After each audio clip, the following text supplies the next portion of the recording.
നീ ആളുകളെ സന്തോഷിപ്പിക്കൂ, നല്ലത് പറയൂ, അല്ലെങ്കിൽ മൗനം അവലംബിക്കൂ, മറ്റുള്ളവരോട് പുഞ്ചിരി തൂകൂ, ആരോടെങ്കിലും സ്നേഹമുണ്ടെങ്കിൽ സ്നേഹമുണ്ട് എന്ന് അദ്ദേഹത്തോട് പറയൂ എന്നൊരു ലോകനായകനെ പഠിപ്പിച്ചിട്ടുള്ളൂ പരിശുദ്ധ റസൂൽ മുഹമ്മദ് മുസ്തഫ സല്ലല്ലാഹു അലൈഹി വസല്ലം. എന്നെ അത്ഭുതപ്പെടുത്തിയിട്ടുണ്ട് അത്.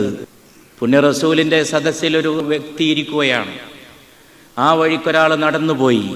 സദസ്സിലുള്ള ആ സഹോദരൻ അതിലൂടെ കടന്നുപോയ ഒരാളെ ചൂണ്ടിയിട്ട് പറഞ്ഞു, യാ റസൂലല്ലാഹ്, ആ പോയ മനുഷ്യനോട് എനിക്ക് സ്നേഹമാണ് എന്ന്. 21-ാം നൂറ്റാണ്ടിൽ നമ്മളൊക്കെ വലിയ പുരോഗമനവും പരിഷ്കാരവും പറയുന്നവരല്ലേ?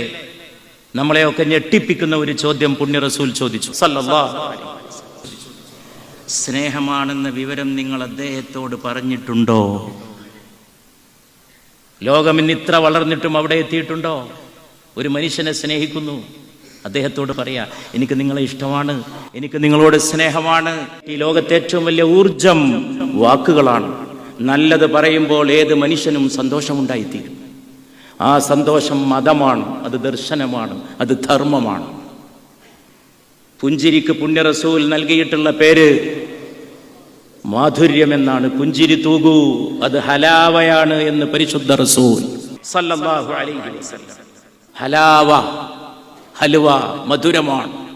ജസ്റ്റ് സ്മൈൽ, പുഞ്ചിരി തൂകൂ, ഇറ്റ് ഈസ് സ്വീറ്റ്നെസ്, അത് മാധുര്യമാണ് എന്ന് പരിശുദ്ധ റസൂൽ സല്ലല്ലാഹു അലൈഹി വസല്ലം. ഈ മനുഷ്യൻ ഓടി പരിശുദ്ധ റസൂലിന്റെ വാക്ക് കേട്ട് കടന്നു പോകുന്ന ആളോട് പറഞ്ഞു, ഒന്ന് നിൽക്കണേ, എനിക്കൊരു കാര്യം പറയാനുണ്ട്, ഞാൻ നിങ്ങളെ സ്നേഹിക്കുന്നു.